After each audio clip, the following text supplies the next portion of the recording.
Hello and welcome to an episode of That's Absurd, Please Elaborate. This is an episode. It's been 121 of them so far.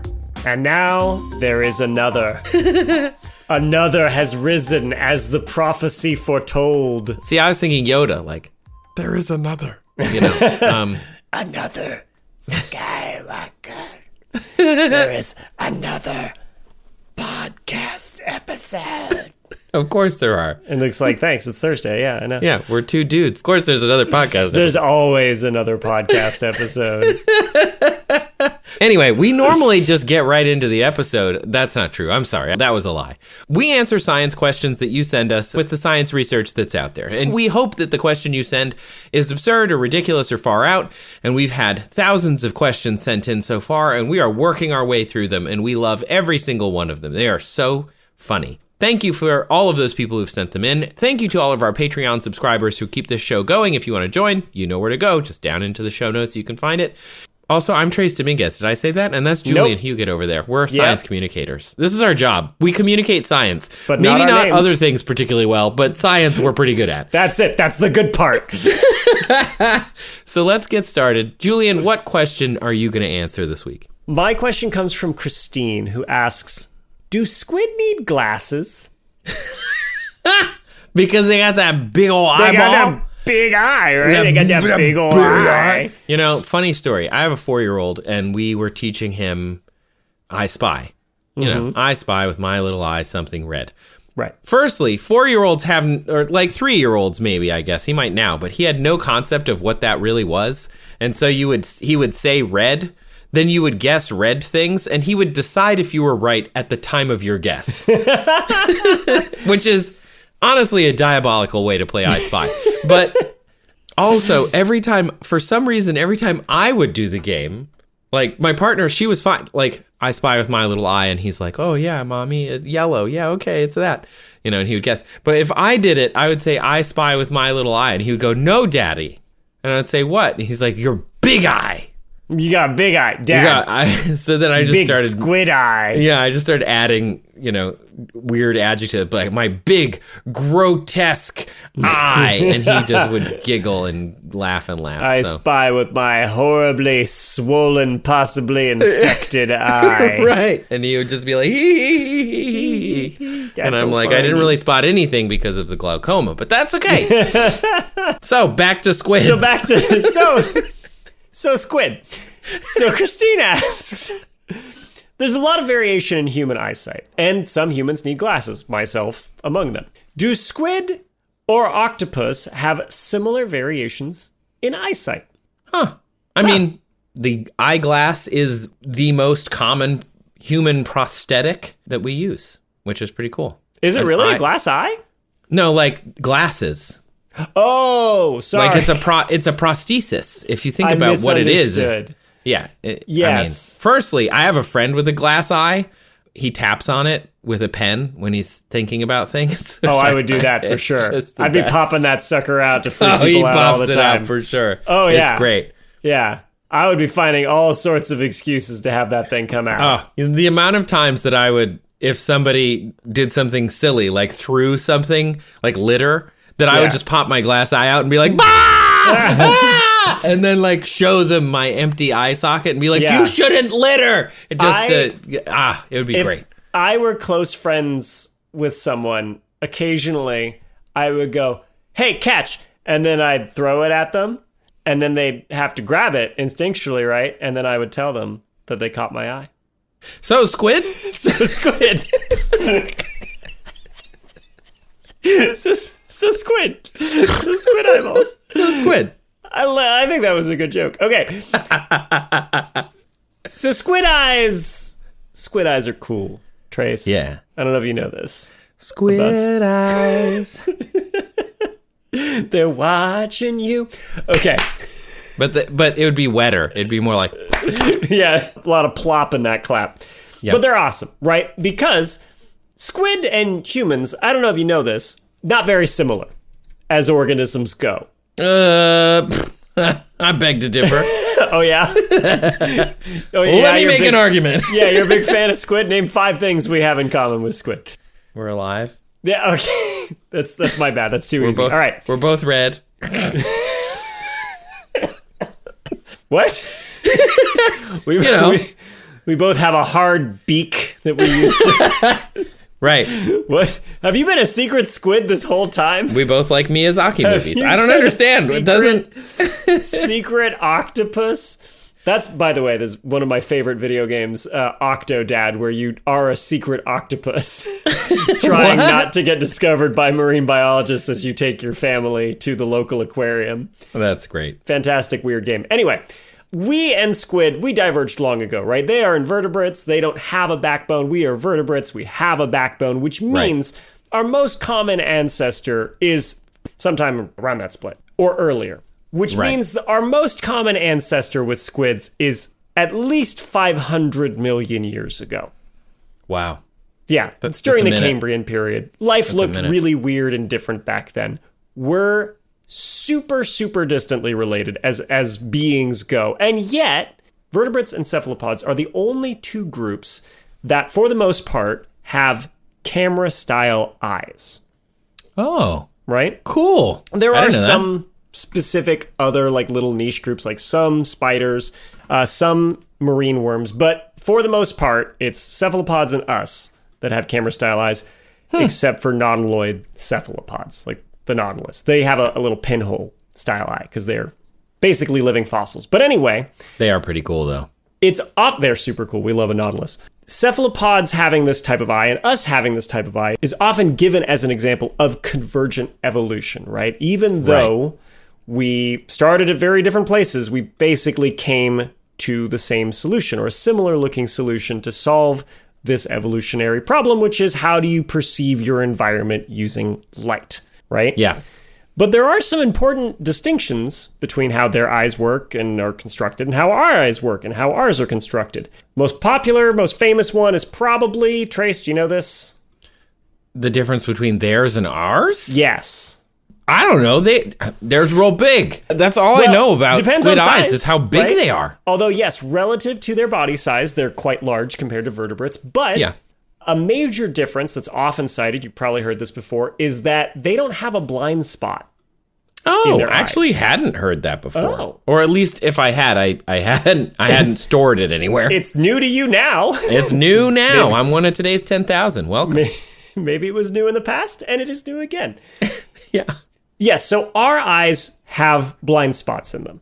And this is because some nerve fibers that are transmitting that signal from the nerves in our retina that are excited by light, they actually go in front of the retina. And because they're all going in front of the retina, at some point they have to get behind the retina to connect to our brain. Right. And so they all bundle up and they basically go through a little tunnel in our retina. Yes. And connect to our brain. And where that tunnel is, there cannot be any light sensing cells. And so we have a blind spot there. Right? Yeah. Is that the fovea or is that the focus spot? The fovea is actually a spot where our nerve fibers are routed around and there's a higher concentration of light sensitive cells. And that's actually where we see things better. Ah. Yeah. But the blind spot, that's where those nerve fibers are going through because our eyes are kind of wired backwards. Yeah. It's a bit silly from a design standpoint. Whereas cephalopod eyes are wired in what would be a more logical arrangement, right? You've got your light sensing cells in front, and then behind those, the nerve fibers just go straight to the brain. Now, I did find some literature that argued that there are advantages and disadvantages to each setup, right? The blind spot, obviously a disadvantage. But because things are a nice, tiny, tight bundle going out from the eye to the brain, that means that, you know, the eye can move around pretty easily and with a wide range of motion and still keep that connection pretty well. Whereas the cephalopod arrangement is kind of more like a bunch of loose wires running from the back of the eye to the brain. And so if it moves around a bit, there's more of a risk to the wires becoming, you know, like disconnected, let's say. So there's an upside to it, but it doesn't seem to affect them. And for us, our blind spot, we compensate for it by having binocular vision. And where we have a blind spot in one eye, our other eye can see that area perfectly fine. And so our brain just fills in the missing details. Right, with the information taken from the other anytime eye. people talk about how the brain fills stuff in, it freaks some people out. And for me, I'm just like, it's amazing. Yeah. We're in a hallucination 100% of the time. Yeah. Nothing we see is real. Everything is made up by our brain, and it's great. Generative fill, Adobe Photoshop. I've been doing that for my whole life. For millions of years. Yeah, the human species has been doing... Forever. Vertebrates have been doing For that so long. since we've had eyes that are wired in this ridiculous way. This, by the way, comes about because of how we develop eyes when we're in like the womb or developing, little baby unhatched squids. Our eyes start as a outgrowing of the brain. Like the brain starts growing these nerves outward and then has to build the retina behind it. The squid eyes start with what's called an invagination, where it's like the outer surface of the body forms like a little cup, and then that starts connecting back to the brain. And so it builds the eyes in more of a, what I would say from an engineering standpoint, like a way that makes a lot more sense to me. Right? Yeah. This is an example of like when people talk about, oh, things are intelligently designed, like, Not really. I don't know about that. It's kind of a mess in here. Everything about this is a mess. The eye is a major thing that people who do not ascribe to the well-established science of how evolution works, they point to it and they go like, well, how that can't have just been, made up out of nowhere or built piece by piece. And it's like, yeah, it absolutely could have. What are you talking about? But also the fact that cephalopods did it a different way and independently is good evidence for evolution. Right. So another thing they have in common with us, the thing that makes them a camera-style eye, is a lens, right? Yes. In eyes or in anything with a lens, what's the lens doing? The lens is helping you focus. That's right. Yeah. Yeah. Keeps things in focus. And it's a hard bit that kind of lets your eye, point at it and kind of focus the light so it hits the right spot on the back of the eye so you can process it. Right. So our lenses and squid eye lenses, cephalopod eye lenses, they are filled with a protein called crystalline. And there are different crystallines. They use mostly S-crystalline. We have different crystallines. But the point is, these are proteins that are clear. They allow light clean through them. They originally had other uses, we think, in our body, before, the ancient human ancestor developed the lens. Crystalline was serving a different purpose, and it was repurposed because it also happens to be clear. That's and cool. There's a very high concentration of them in our lenses. It's actually the highest concentration of proteins in your whole body are in the lens of your eye. Oh, I didn't know that. Yeah. That's neat. I'm learning a lot. That's the idea of the whole show. I like it. Yay! So, because there's this dense protein in there, but it's still transparent to light, it slows light down. So it has what's known as a higher index of refraction. It's basically just a measurement of how much light slows down. And when it's in air or in a vacuum, the index of refraction of these media is 1, right? It doesn't change very much. But when light enters something that slows it down, the index of refraction is greater than 1, and it causes light to bend towards what's called the normal, an imaginary dotted line that's perpendicular to the surface of whatever it's hitting, okay? Right. So as it goes through this medium, it bends towards the normal. There's a well-known law in physics, Snell's law, if you want to calculate exactly how much it is. I'm sorry. I love this stuff because math makes things very clear to me. Yeah. But anyway. Just like crystalline proteins do. Hey! So the higher the index of refraction is, the more light bends, is basically what that math is telling you, okay? So the index of refraction of our lens is higher. It bends light towards a focused point on our retina. And that helps make an image nice and crisp and crystal clear. And upside down, and we have to fix it. But yes, there is that too. When the light points, as they're converging towards each other, it flips the image upside down, and then our brain has to do some post-processing to put everything right side up again. That is true. Now, there's a problem that lenses have to overcome. And Trace, that problem is that not everything you want to look at is the same distance away all the time. What? No, I only look at things that are 5 meters away. If Exactly you're further 5 than meters. that, you're dead to me. You're a Nigerian Prince Spammer. You're behind a Chili's, and I don't care. If you're more than 5 meters away, I don't trust you. I'm just like, blurry who? son of a gun. You walk from 5.5 meters to 5 meters, and I'm like, hey! You walk away again, and I'm like, who are you? Right.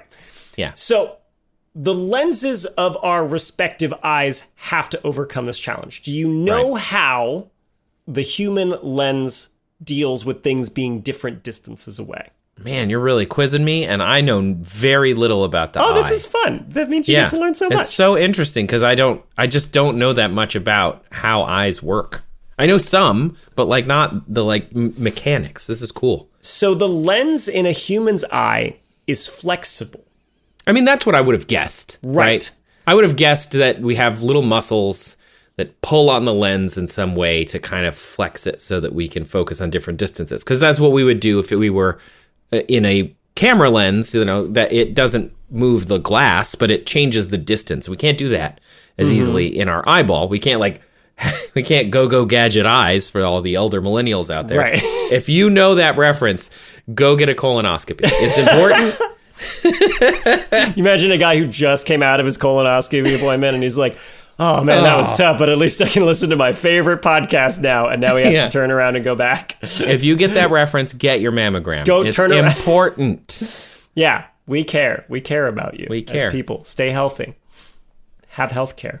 It's important for your longevity. Anyway, so the lens in a human eye can adapt to things being different distances away by flexing, right? Muscles that attach to this lens either relax or they contract, tighten, and they either squeeze the lens or they let the lens relax to more of a spherical shape, and that will change where the lens focuses light, right? Because light coming in from different distances is either coming in parallel or at a wider, angle, and so that's what it has to adapt to. Yeah. A squid eye doesn't do that. Is it because it's underwater? No, it doesn't have to do with the fact that it's underwater. Although, if we're talking about indices of refraction, I guess would be the right word, this is why your eyes don't work underwater. Oh, yeah. That makes sense. Because we have evolved to see out in of air. water, in air, right? And the index of refraction in air is close to 1, right? And since that's an important part of the equation, when the index of refraction of the medium changes, like if you're in water, which is a higher index of refraction, that means the light entering your eye isn't going to bend the same amount. That's why you need little goggles that give you a little cushion of air, right? So the light is going through air again, and then it goes through your eye. That's why you can see with goggles. Cool. Yeah. No, but that's not why squid eyes don't work that way. They are solid and they're spherical. They're a spherical lens, which was kind of a big mystery because spherical lenses aren't great at focusing light very well. You don't get a good crisp image typically with a spherical lens if it's a consistent material all the way throughout, which is kind of a hint to what I'm getting to next, which is squid lenses aren't a consistent density all the way throughout. The lens itself changes density? Yes, at the center of a squid's lens, the density of those crystalline proteins is higher than it is on the edges. And so the index of refraction in the middle of the lens is higher than it is on the edges. And so because of this, squid lenses, even though they're spherical, can still resolve nice, crisp, clear images. Huh. Yeah. Cool. Super cool. That's really neat. And also, the squid lens focuses on things at different distances, not by changing shape, but by moving backwards and forwards like a lens in a camera. It is more camera-like than even our eyes are. I mean, I guess we've seen videos of that. You may not have known what you were doing. I can recall seeing video of a squid eye kind of moving around and not really knowing what it was doing. But now that's neat. Yeah, it's just focusing on stuff at different distances. Wow. Yeah. And so, because of this, actually, this changes how their eyes change as they age. Our eyes, because there are these proteins that we're constantly flexing and unflexing and flexing and unflexing, the proteins in there are subject to more wear and tear. And they break down. And so you get cataracts as older protein that slowly gets moved towards the middle, because new protein's made on the outside comes in, but the old stuff kind of gets pushed towards the center of your lens. It starts to kind of fog up your vision as that protein undergoes a lot of stress and decays. And so squid eyes don't have this issue. Oh. Yeah, the proteins in their eyes, because it's not being flexed all the time, it doesn't degrade like that. It doesn't coagulate. They're like moving around muscles don't mess up? I mean, that's a different story, but the lens themselves, those are fine. Those stay nice and clear. That's cool. Neat. Yeah, that is super cool. And furthermore, a really cool and interesting thing about squid eye protein is it self-assembles. Like, the proteins towards the middle of the eye have ends that grab onto more crystalline proteins, and so they form like little subgroups of 6. And then the outer ones, a little farther way out, they grab onto 4 other proteins, and the ones on the farthest edges of the eye, they just pair up, right? But they do this on their own. And so it has been hypothesized, but not demonstrated, that squid eyes might actually get better as they age. Wow. It's like a middle school social group. They just start clumping up into groups of 6. They just pair off and stuff, Wow. Yeah. The one that's just a pair of 2 on the outside looking in at the popular crystalline kids in the middle. Don't worry, kids. You'll get better as you get older. Squid eyes are like middle school. Yeah. That was a crazy thing to learn about this, right? Yeah. Wow. So, now, when we're talking about like variability in vision, right? There's wide variability in humans. That's gotten worse in the last century. Like, more people than ever have nearsightedness. It's kind of like an epidemic, right? Yeah. And we think it's because humans are spending more time indoors and they're focusing on things that are closer to us, like books and screens and that sort of thing. Whereas, I like that you listed books, but we both know that it's screens. Now it's screens, but I said this trend started like 100 years ago, right? Like books in your desk and the pen that's on your desk and things the like this and the wall over there and the art that's on your wall and also the TV and the phone and the iPad and the Nintendo and everything. Going out of your way to not mention and then I it. guess screens. Yeah, like a few screens. And then maybe screens. Maybe like 1 or 2. Maybe sometimes I'm looking at a screen. Maybe I as have we're 1, 2, staring 3, at a screen 4, 5, right now. 6. In my immediate line of sight, I have 6 screens. Oh, don't 7. make me count. Sorry, I forgot the one on my camera. Don't 7. make me count. So many screens. 1, 2, and that's although I am not nearsighted personally. 7. 8. I am farsighted. But nearsighted occurs when the lens is focusing light on a point in front of your retina, and then farsightedness is when it's focusing on a point behind your retina. So, to correct for nearsightedness, you need glasses that bend light less, and to correct for farsightedness, they bend light more. Yay. So, do squids suffer at vision problems at the same rate as ours? Probably not, although would it surprise you that there's not a ton of research into determining exactly how well animals see? It wouldn't, because I did a whole show about animal intelligence with PBS Nature, and it turns out that mostly what we know is limited. It's like we don't know how to test it. How are you going to ask them? You can't say like, "Hey, can you read the top line, please?" Better like, 1 or 2. Yeah, just the squid is just going to go. The squid's optical exam not with the big mask on its. Oh my gosh! This strikes me as I've been very into Beetle Moses, the internet comic drawer. It's so funny. Good. Such like science adjacent, sci-fi really great. Yeah. But this strikes me as something Beetle Moses would make. For sure. Is a squid eye exam. Better 1 or 2? 2. Better 1 or 2. Yeah, I could see it. Yeah, definitely. But it's true. Like, because of those issues we always have on anything that have to do with like animal perception, there's that breakdown of like, how do we determine whether or not the animal is perceiving something in a certain way? That's very difficult to do. I did find one researcher, Dr. Eleanor Caves, who does research on like fish vision. Oh. And this is how she tests it. Quote, you get a round cylindrical tank, you put an animal in the tank, you line the sides with vertical black and white stripes, and you rotate the stripes. And if the animal can see the stripes, it's going to rotate its body to try and stabilize its visual world. At a certain point, you've reached the animal's acuity limit, so it won't spin its body anymore because it doesn't actually see that there is motion happening. Wow, that's actually very clever. Yes. Oh, humans look, we suck sometimes, but we're so clever. Mm-hmm. When we put our intellect to good use, we can do some cool stuff. I wonder if she made any fish dizzy. Can that happen? Fish Dizzy is a great band name. Fish dizzy's... I mean, there's already fish.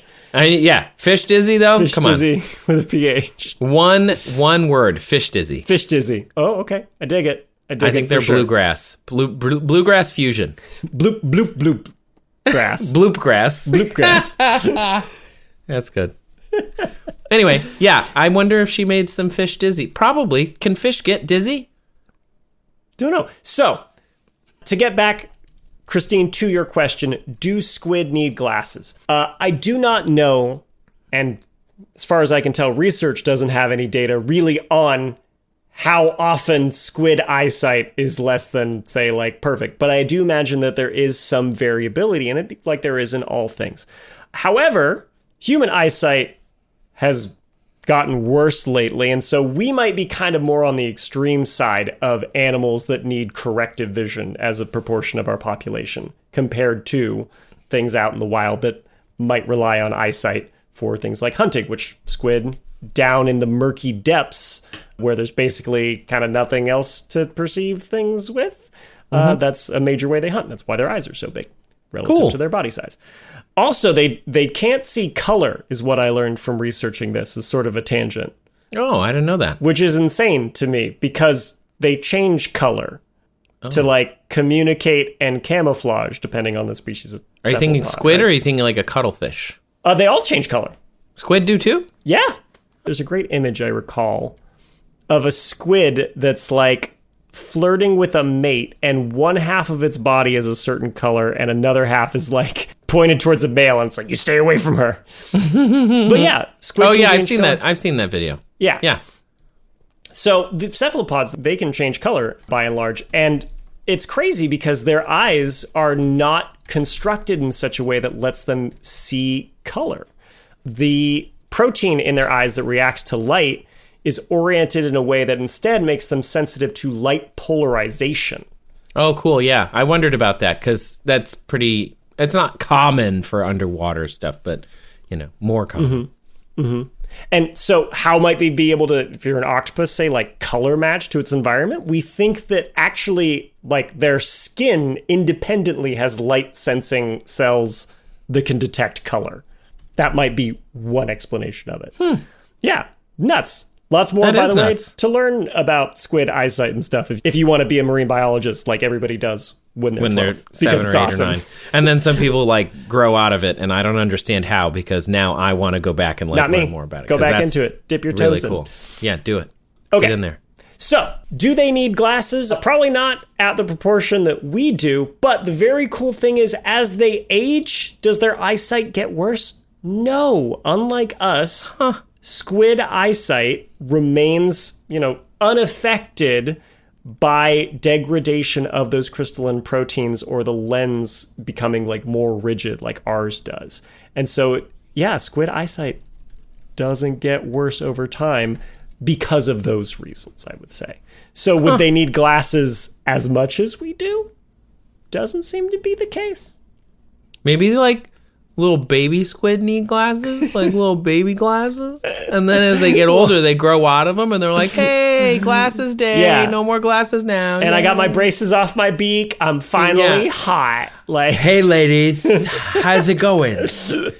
I got my glasses off and I don't got my headgear no more. Oh man, I had headgear growing up. Really? I didn't have headgear. I had braces for 5 years. That was tough. I had a permanent imprint of the headgear in my hair. Good times. I was a bit of a nerd growing up. I don't know if you know that. No, I would never have guessed. Wow, that's really neat. Thanks, Julian. Yeah, and You being a nerd, I mean. The squid stuff is fine. the squid stuff's whatever.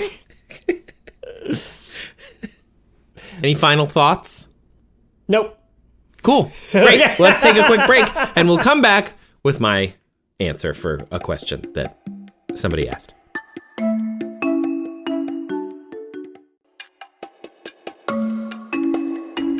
Welcome back, Squid Squad. We hope you enjoyed your brief respite. And now, Trace, it's your turn. What's your question this week? Firstly, I just want to say I'm still thinking about what squid would sound while clapping. Definitely very sucky, right? It'd be weird. Also, fun fact that I learned from an octopus researcher, octopus have arms. Squid have tentacles. Octopus do not have tentacles. Tentacles are like draggy, no like prehensileness. Arms are prehensile. And I was like, huh. I thought the squid has like 8 arms plus 2 tentacles. Yeah, I think so. There are the arms and the tentacles. Arms and tentacles. But that's the difference. So when we say things like, oh, that's like octopuses have tentacles, or that person is being massaged by tentacles in this strange video on the internet, that's not actually a tentacle. That's an arm, because a tentacle wouldn't have the prehensileness. So get your vernacular right. Just regular old arm videos, not tentacle videos. Nothing weird about them. Nothing weird about them. Nothing. Except for some people. I don't know. Not for me. Out of the ordinary here. I only know they're not for me because I saw them. But anyway, that's neither here nor there. Let's talk about my question. And my question this week comes from Levi, who sent us a little bit of audio. Oh. Hey, Trace and Julian. My name is Levi. I am from Gaylord, Michigan. I just finished putting down my 1-year-old son to bed. Big fan of the show. And I'm sitting in a dark room. And I've been thinking over the last few days how that we have to be quiet when we're trying to put him down and a little noise wakes him up. And he likes to fall asleep in a dark room. And so my question is, does sound travel faster or slower in the dark room compared to when there's light? You know, the famous saying, the speed of light in a vacuum, when it talks about the medium. But does sound work the same? Is there a difference between in a room lit or versus dark? And why does music sound louder in a dark room compared to in the daytime? Does that solve anything? Thank you. I'm excited to hear. Bye. Okay. Congratulations, Levi, on having a 1-year-old. It's a big milestone. Oh yeah, should we be talking getting quieter? all the way there.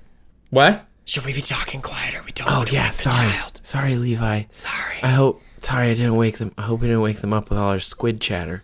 Yeah, I'm sorry. We didn't know. Bud. Sorry, we didn't know. Okay. Levi. Oh, and then I just go and clap. Then you clap okay. super loud. I'm sorry. Nice job. Oh, I messed it up.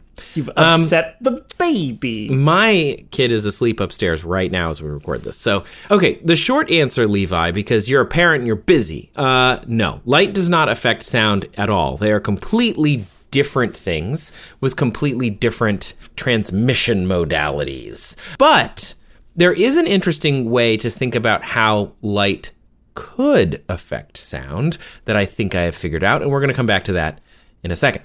So let's set the stage. Sound is a wave that moves through a medium of particles, and those particles have to be close enough together to transmit the wave from one to another. It's basically a pressure wave. Whereas light is an electromagnetic wave that can move through basically certain mediums or no medium at all. It can't move through every medium. Light doesn't move through solid, opaque iron, for example, but it can move through a vacuum just as easily. Well, not as easily. It's not easy or hard. It's just moving through it, whether it's as long as it's not opaque.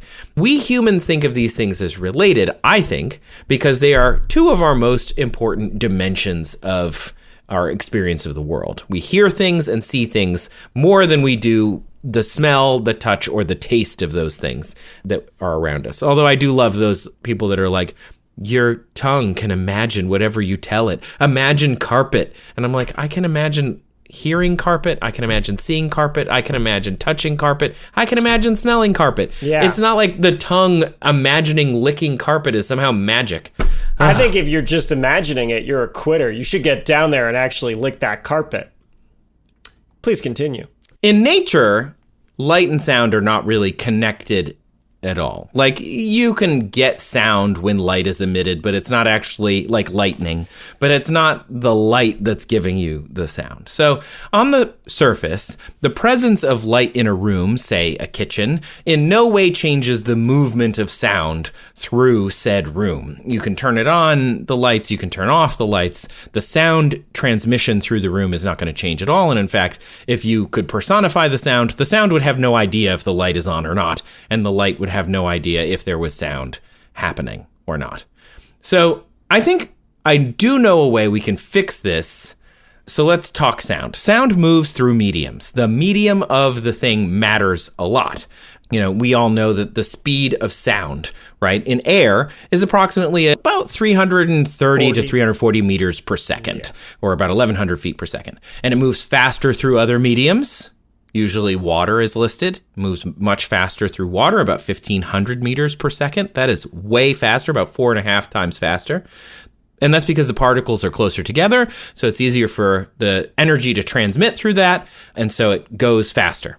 Through something like steel, any guesses how fast sound transmits through that? You don't have to guess the meters per second, but like how much faster than air? You want a multiple choice? Much faster. I'm going to guess 100 times faster. It's not, it's only 18. But only you know 18. what?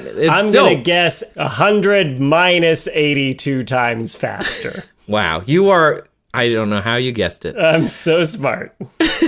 So steel, it's 6,000 meters per second, the speed of sound in steel. And that's because the particles are physically in contact with each other. I mean, to the point the particles can be. They're very close together, so the sound transmits really fast.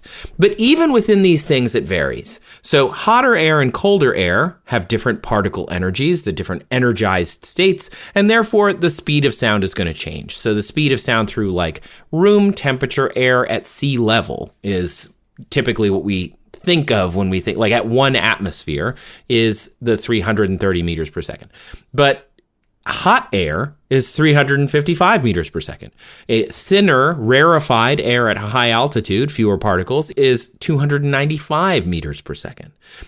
There's lots of, and I brought this up last episode too, lots of basic research just looking at the speeds of sound through different mediums and at different temperatures and measuring it, because there is equations, but like an experimental physicist once told me, a theorist is great, but he loves being an experimental physicist because he gets to tell the theorists they're wrong. Because there's nothing better than having somebody who I guess has worked at a whiteboard, written a paper, and then you build a giant particle accelerator and you're like, that's not what nature says. And then gets to go tell him. Anyway. The eternal rivalry between a theoretician and an experimental. It's just the best. So the equations essentially come down to the medium's density and elasticity, or also known as stiffness. Yeah. And we're not going to do the math. I don't think it's really that important for us to do the math. I'm really just giving you this baseline knowledge. So. It's the square root of the bulk modulus over the density. Thanks, pal. I knew you were going to get there. Gotcha. So some gases, and this was harder to find, but do you know of things that are slower than air?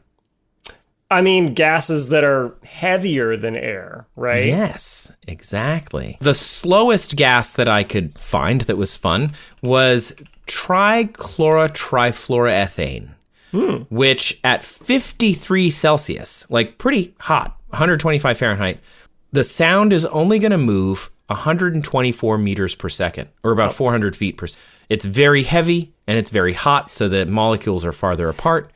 It's like 6x grams per mole over something just like regular air. It takes more energy to move it around. Anyway, it's not that important. If you're Julian, you can do the math, but everybody else, let's just move on. Nah. So it's cool that it moves slow through that gas. If you had a giant building like warehouse filled with trichlorotrifluoroethane, you could break the sound barrier at only 277 miles an hour, about 446.4 kph, which is pretty amazing. That's pretty slow. You could make a sonic boom with a Bugatti. Or if you've ever seen like somebody inhale like a balloon of something, yes, and then their voice is like comes out all deep. I have a video of myself doing that. Yeah, they inhaled a gas that's heavier than air. We did it at the D News days with sulfur hexafluoride. That's the one that's usually used. Inert and safe for human.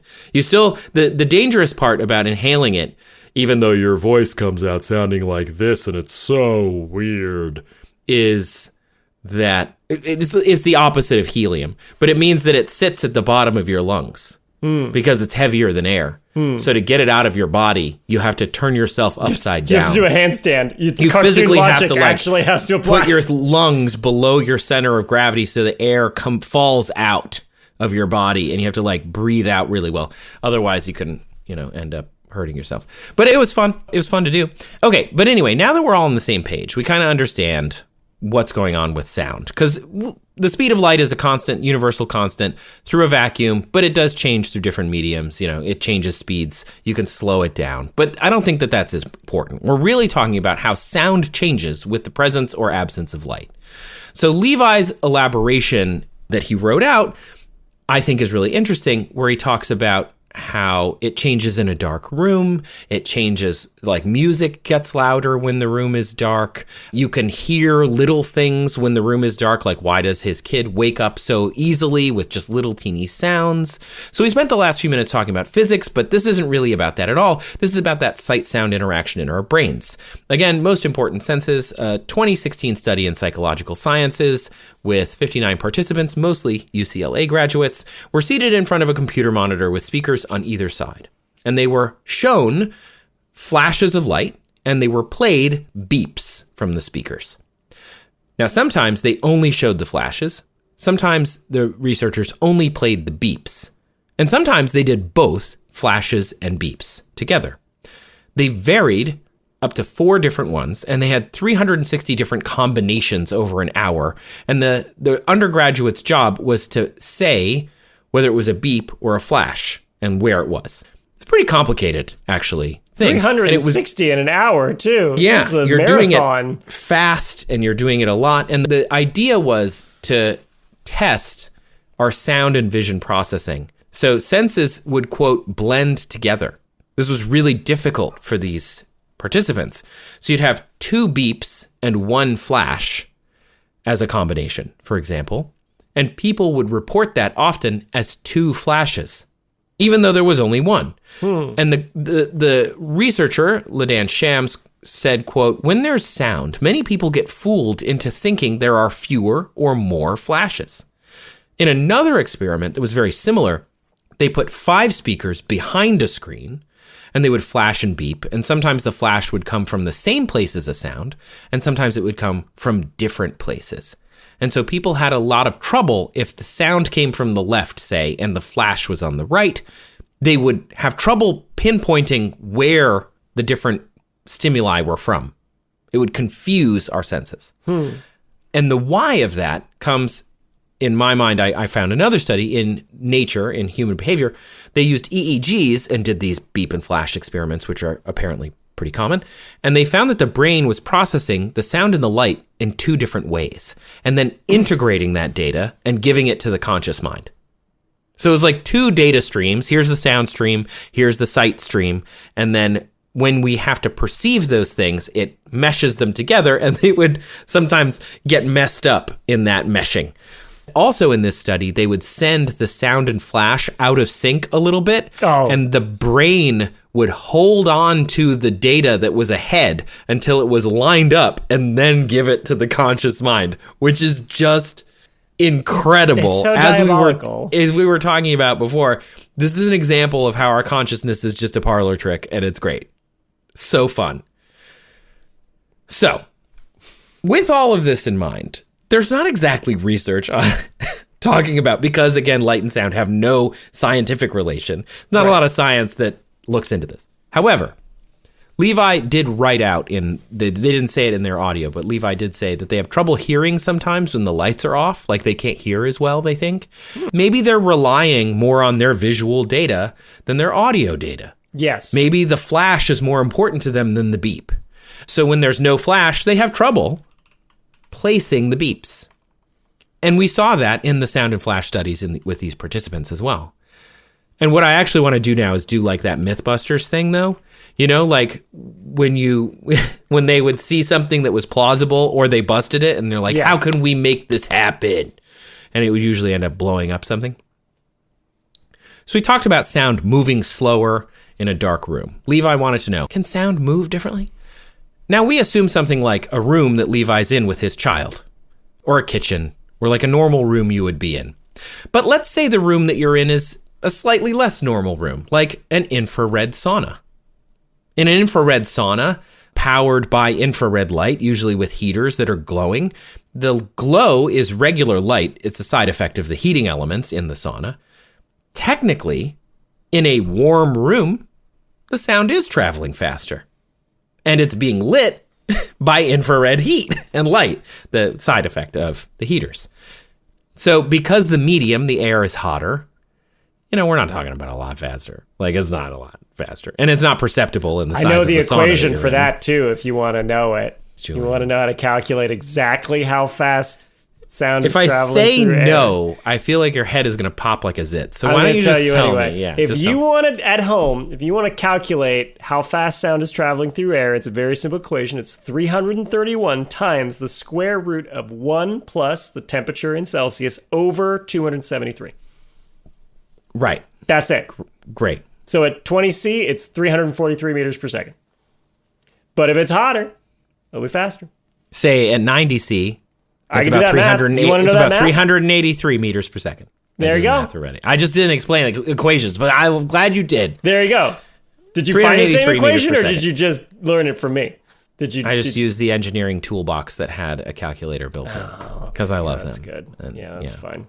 Yeah. 1,258 feet per second for the people of the Freedom Fries generation. So if you turn the sauna off and it starts to cool down, it's going to go back to 331 or about 1,100 feet. That's a 40 meter per second change. That is, you could argue, if you wanted to, that in a sauna lit by infrared heating elements, when you turn the lights off, sound moves 40 meters per second slower. Now, that sauna would have to be big for you to even care about that. Now, again, I said I was going to Mythbusters it, though, and I don't think a sauna is Mythbustersing it. So let's say the room you're in is a tokamak fusion reactor core. Basically a donut filled with superheated plasma, that gorgeous pinkish glow of hydrogen bathing the chamber in light because of the energized hydrogen in there that's trying to fuse into helium, and there's just so much heat. 1 million Celsius worth of heat. Julian, if you want to do the math and double check my math here, about 180 million Fahrenheit, but who's counting at that point?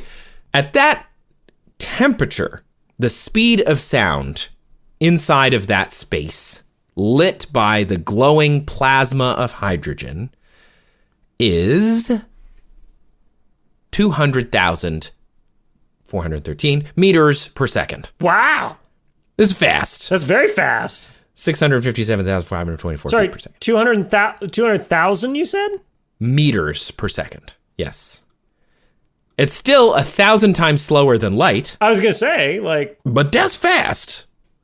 So in a donut-shaped tokamak reactor lit by superheated plasma helium, when you turn it off, the sound would move slower. But when it's on, the sound would move faster. Although if you were in there, you would be vaporized. So you wouldn't really perceve, Maybe your screams would go they'd be very high pitched. Because there's so much lightweight gas in there. You might even not be able to hear it. It might be outside the range of human hearing if it's above 20,000 hertz. Yeah, that's right. It would cost you like $1 billion just to build, more than that, billions of dollars to build this room in order to test this, because they're not going to let you actually in a real one. And as the old saying goes, if a person is vaporized in a tokamak reactor, but no one's around to hear it, does it make a sound? Does it make a sound? I do want to talk about, though, so he was talking about the speed of light in his question, but then in his elaboration, he was saying that his young child doesn't seem to wake up when it's dark, right? And but that's more related to the amplitude. When we're talking about how loud something seems to be, its perceived loudness. Yeah. Yeah, actually, velocity of the sound wave is part of the equation there, but Yes. the amplitude of the sound wave is more important. It depends on the square of the amplitude of the sound wave too, and Right. that's how far the air molecules move back and forth. So yeah, when we talk about loudness, amplitude is way more important. Really, it's more how much energy you're putting into the air when you're talking, and then that wave propagates at a certain speed as everything bumps into each other. But the thing controlling loudness is you yourself, really, and it's just how much oomph you're putting into the air. Yeah. Air oomph. So going down the avenue, again, how humans change and stuff. And I don't know, I also feel like in dark rooms, we tend to just be like more quiet and reverent. Yeah, I might think a be lot us of it thing, comes too. down to our perception of those things as well. And we look at that dark room in a different way than we look at a light room. So actually, when he mentioned in his elaboration the idea of music being quieter during the day and louder at night, I totally hear that. I wonder if that has something to do with the air in the space that you're in. It's cooler at night, which would mean that the sound is traveling more slowly. It's not really perceptibly slowly. Also, if you're in like a concert venue, the audio engineers are making sure that all of the sound is hitting you at the same time and at the same volume. So like they're already managing all of that for you. So it could, again, I think it really just comes down to that flash versus beep stuff where like your brain is making a lot of assumptions and tricks because of the perceptions that you have. There's also just the fact that we are animals that operate during the day, and so when it's light out, our brains are like, I'm supposed to be up and doing stuff, Yeah. And so like we've kind of messed with that with electricity and electric lights and even like candles before that and gas powered lighting and stuff, and we've really thrown off our kind of natural behaviors as humans. This isn't like a wellness rant thing of like, don't have any lights in your house. I'm just saying we're different now than we were like 500 years ago. Electric lights have changed I would say even 50 years ago. And like even 70 years ago. Yeah. We have way more electric lights now than we did even in the 1950s around us. I don't think we consider very often how that kind of hacks our behavior. And like when we're putting like a child down to sleep, and like the room is lit 1 second and then it's off the next. Like for a little baby who has no concept of electric lighting, it's like, oh, it's bright out, so I'm supposed to be up. Oh, it's quiet now, it's dark. I sleep time now. Yeah, it's part of sleep. It's part of sleep training, is making sure that you're having good sleep hygiene, which most humans do not have. And so it's like really tough for a lot of parents who have, I'm assuming, have terrible sleep hygiene. You're going to pass that on. You're not going to, your kid, who is exactly you're right, like their brain is not equipped to understand that the lights are on in my room. It's bright. It's 6,500 Kelvin light temperature, so like a bright blue. I turn the lights off and all of a sudden it's dark. I'm not going to immediately know how to go to bed. My suprachiasmatic nucleus is still like, holy crap, there's a lot of daylight here, and like not making melatonin yet. There are a billion things that we are doing to our bodies in our modern tech without thinking about it. I'd say it's so much more related to that and why your kid, like in a dark room, is more impervious to being woken up than when it's bright in their room. Sure.